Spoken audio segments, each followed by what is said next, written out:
Sakmė apie sėjėją.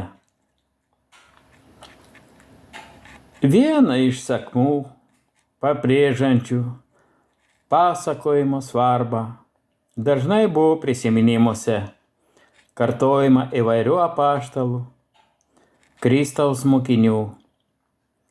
Sėkmė apie sėjėją. Ši sėkmė yra užrašyta Evangelijoje pagal Matą, pagal Marką ir pagal Luką. Remsimės Luko pasakojimu, kuriame skaitome.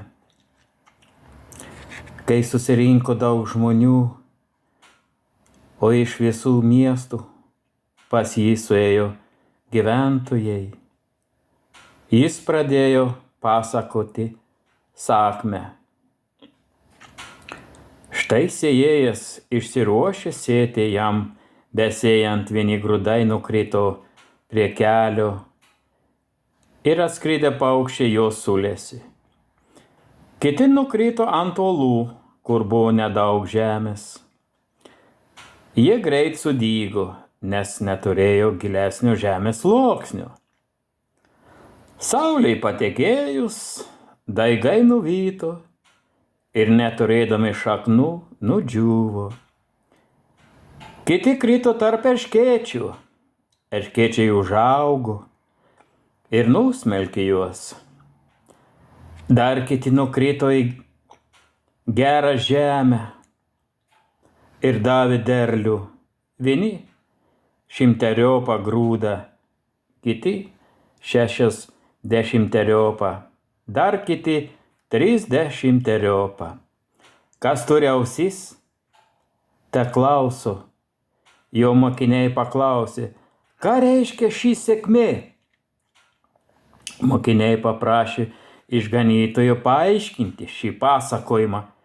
Išganytojas pasakė, žemė tai kiekvieno žmogaus siela. Sėkla yra Dievo žodis, pasėta prie kelio ir sulesta paukščių. Tai Dievo žodis išgirstas žmogaus, kurio siela nėra pasiruošusi jo priimti. Ateina piktasis ir išplėšia, kas buvo pasėta širdyje. Tokie žmonės netiki Dievu ir negali būti išgelbėti.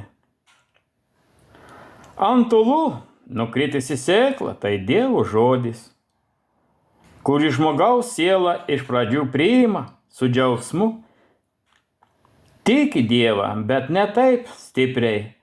Kai tik užgriūs nelaimė ir taps persekiojimas už Dievo žodį, žmogus jį pamirš ir daugiau galvos apie savo malonumus, turtus, rūpintis tik tuo. Šie rūpesčiai nuo žmogaus atitveria šilumą ir Dievo žodžio šviesą. Galiausiai į gerąją žemę pasėta sėkla, tai Dievo žodis. Savo sielą gerai paruošusi žmogaus priimtas ir saugojamas.